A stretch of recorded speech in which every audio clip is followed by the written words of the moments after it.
These 15 hip-hop albums changed rap forever, but most people have never heard of them. Some charted high and were completely dismissed as novelties. Others were so underground they barely registered on any chart. All of them were underrated when they dropped. Here is how they shaped everything that came after. The 1980s hip-hop market was split in two. There was the mainstream chart, then there was the rap chart. An album could go platinum on one and completely invisible on the other. This is the story of albums that charted lower than their influence suggests they should have. Music that the establishment dismissed while hip-hop heads recognized genius immediately. Number 15, Just Ice, The Temps of the Times, 1987, from pre-commercial Harlem. Before hip-hop became a billion-dollar industry, Just Ice captured early New York sound that barely anyone outside the culture even knew existed. This album is the deepest cut on this list, virtually unknown outside hip-hop heads, yet it represents the foundation that everything else built on. Number 14, T-Lay Rock, It Is On, Dr. Jekyll and Mr. Hyde, 1985. This album predates the golden age everyone celebrates, yet it established the East Coast sound that everything else would follow. T-Lay Rock basically invented what we now call boom bap, underground classic, zero mainstream recognition, infinite respect from people who actually study hip-hop history. Number 13, Roxanne Shanté, Bad Sister, 1989. Oh no, too down and wanna go. I have you know, the last sister tried to flow. She stepped on stage in a real hot mood. Here is something hip-hop history has completely erased.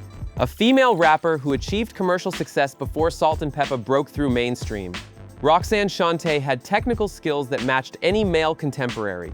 Yet she is virtually forgotten while the men are celebrated. This album showcases sophisticated MCing that proved women could compete at the highest level. Gender bias has written her out of the canon. But the music proves otherwise. Number 12, Stetsasonic, On Fire, 1986. Stop the wobbling till you break your arm. We're on fire, roar, and regard can see the... Released before most rap charts even existed, this album did not chart anywhere, yet hip-hop historians recognize it as essential East Coast production blueprint. The Native Tongues Collective was beginning to form. Stetsasonic was part of building that philosophy. No mainstream recognition whatsoever, infinite influence on the underground that would explode years later. Number 11, Ultramagnetic MCs, Critical Beatdown, 1988. With the rhythm and as your head bop, I'm hyped for the critical beatdown. This album did not chart anywhere. This group remained completely obscure. Yet music historians recognize Critical Beatdown as a masterpiece of experimental production and abstract lyricism. The beats were bizarre. The rhymes were cerebral. It influenced the entire underground hip-hop movement that would explode in the 90s. A true hidden gem. Perfect definition of underrated. Number 10, Marley Marl, In Control Volume 1, 1988.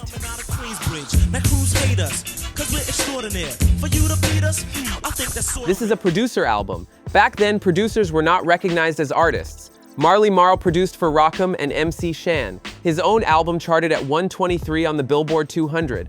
Yet his production techniques were revolutionary. He influenced an entire generation of hip-hop producers, including DJ Premier. The irony, his work for other artists got celebrated. His own album was ignored. Peak underrated.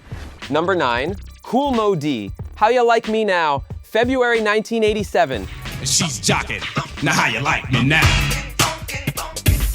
Kool Moe Dee was a member of Grandmaster Flash and the Furious Five, but his solo career existed in the shadow of that legacy. The album peaked at 89 on the Billboard 200. Gold certification though. Technically skilled MC whose solo work never received proper recognition. The album cover showed a smashed LL Cool J record, sparked a beef that defined the era. Despite that controversy, Kool Moe Dee's MCing was undervalued compared to his peers. Number 8, ELL Cool J, Bigger and Deffer, May 1987.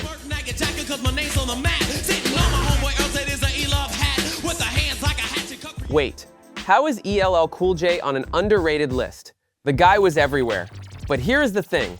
His second album peaked at number 14 on the Billboard 200. Critics dismissed him as less serious than political rappers. His braggadocio style was seen as shallow. Yet ELL Cool J was technically skilled and understood entertainment. He proved that swagger could be legitimate hip-hop. His influence outlasted the serious rappers who dismissed him.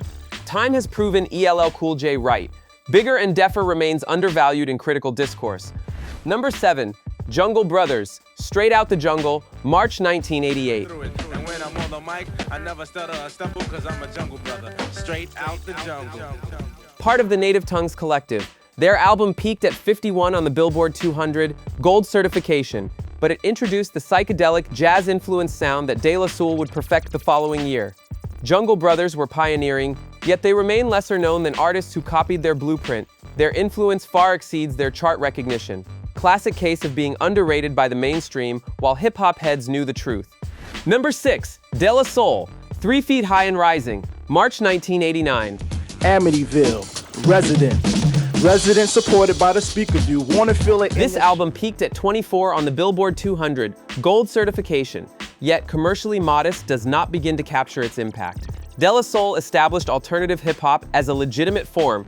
They proved hip-hop did not require aggression or gangsta posturing to be credible. The production was psychedelic, the humor was playful, the message was positive. Critics called them novelty. Hip-hop heads immediately recognized genius. This album changed what rap could be.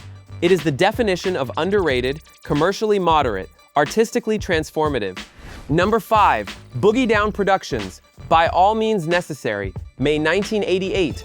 By all means necessary. But before you slip, I'll whip, cause homeboy, you're slipping. KRS-One and Scott La Rock. This album peaked at 58 on the Billboard 200, number 1 on the rap charts. The album cover showed KRS-One holding a rifle. It sparked national controversy. The FBI warned about rap music partly in response to this album, yet mainstream America tried to ignore it. Hip-hop culture embraced it. KRS-One married street credibility with political messaging. He proved rap could be revolutionary and commercially viable simultaneously. This album shaped an entire decade of conscious hip-hop. Number 4, KRS-One, Criminal Minded, February 1987. This got LaRock and I are mentally minded. In other words, we're both criminal minded. This was the first Boogie Down Productions album. KRS-One was establishing himself as the teacher. The album peaked at 109 on the Billboard 200, yet it went gold. The rap charts ranked it number 1. Here is the paradox. Mainstream gatekeepers barely acknowledged this album. Hip-hop heads immediately recognized it as foundational. Criminal Minded pioneered socially conscious hip-hop paired with street credibility. That combination influenced Public Enemy, influenced Nas, influenced Common. An entire conscious rap movement traces its DNA back to this album. Number 3, Slick Rick, The Great Adventures of Slick Rick, February 1989. But she was coming and he made a left. He was running top speed till he was out of breath. This album peaked at number 3 on the Billboard 200, but here is why it is on this list. It was treated as a comedy record. Children's story became ubiquitous. The album was dismissed as novelty entertainment by serious critics, yet modern analysis reveals sophisticated narrative structure and character development. Slick Rick demonstrated that hip-hop could sustain entire album-length narratives. He proved storytelling was a legitimate art form, wore an eye patch, had bars for days. Somehow the fashion overshadowed the artistry at the time. Now we understand how underrated this album truly was. Number 2, Eric B. and Rakim, Paid in Full, July 1987. So now it's a test to see if I got pulled. Hit the studio, cause I'm paid in full. This album peaked at 58 on the Billboard 200, yet took 14 years to achieve platinum status. Here is why it belongs on this list. Rakim revolutionized how rappers deliver lyrics. He introduced multi-syllabic flow. He brought internal rhyme schemes. His wordplay was so complex that other rappers spent years studying him to understand his technique. Every 90s rapper with complex lyricism owes debt to Rakim. Nas, Jay-Z, every technical MC since. This album was critically acclaimed in hip-hop circles, but the mainstream barely noticed. Platinum certification took over a decade. Perfect example of underrated.